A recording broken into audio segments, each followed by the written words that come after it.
le jour où le colonel Kadhafi a campé à Paris. Le 10 décembre 2007, le dictateur libyen arrive à Paris et plante sa tente à côté de l'Élysée pour une visite qui fait polémique. L'homme règne depuis 1969 sur la Libye avec des manquements graves aux droits de l'homme. Les arrestations d'opposants sont courantes et aucune liberté d'expression n'est permise. Surtout, Mouammar Kadhafi a longtemps soutenu le terrorisme.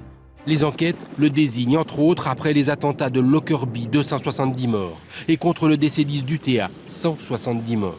Le dirigeant libyen se repent, admet sa responsabilité et abandonne également son programme nucléaire. Il a alors droit à un accueil digne des plus grands chefs d'État. Et le touriste Kadhafi, lui, s'en donne à cœur joie. Bateau-mouche, Tour Eiffel, 30 minutes au Louvre, dont 3 devant Mona Lisa. 1 heure à Versailles, en tenue d'aviateur et chapka. À gauche, cette visite ne passe pas. Que des relations se réétablissent avec la Libye, oui. De là à lui offrir les Champs-Élysées, lui donner une centrale nucléaire, des armes de très haute capacité, cela, nous ne sommes pas d'accord. La visite est aussi contestée au gouvernement. Le ministre des Affaires étrangères, Bernard Kouchner, n'assiste pas au dîner donné en l'honneur de Kadhafi à l'Élysée. Ramayad, la secrétaire d'État aux droits de l'homme, fait part de son amertume dans la presse. Le changement, oui. L'oubli, non. Le colonel Kadhafi doit comprendre que notre pays n'est pas un paillasson sur lequel un dirigeant terroriste ou non peut venir s'essuyer les pieds du sang de ses forfaits.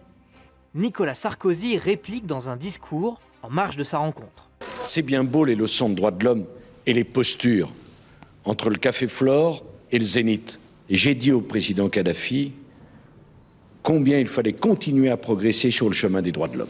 Au cours de sa visite, Kadhafi accorde une interview à David Pujadas, qui se rend sous la tente du dictateur. Il nie alors en avoir parlé avec le président de la République.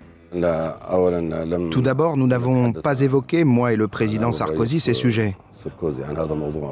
Nous sommes amis et proches collaborateurs. Ça n'a pas été évoqué.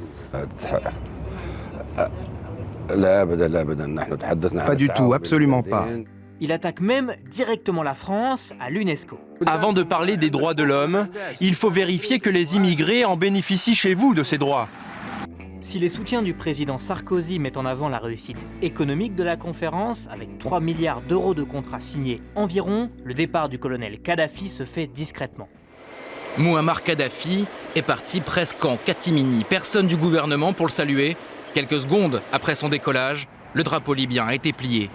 L'amitié affichée entre Nicolas Sarkozy et Mouammar Kadhafi ne durera pas. Le président français sera le fer de lance de la coalition visant à abattre son régime en 2011.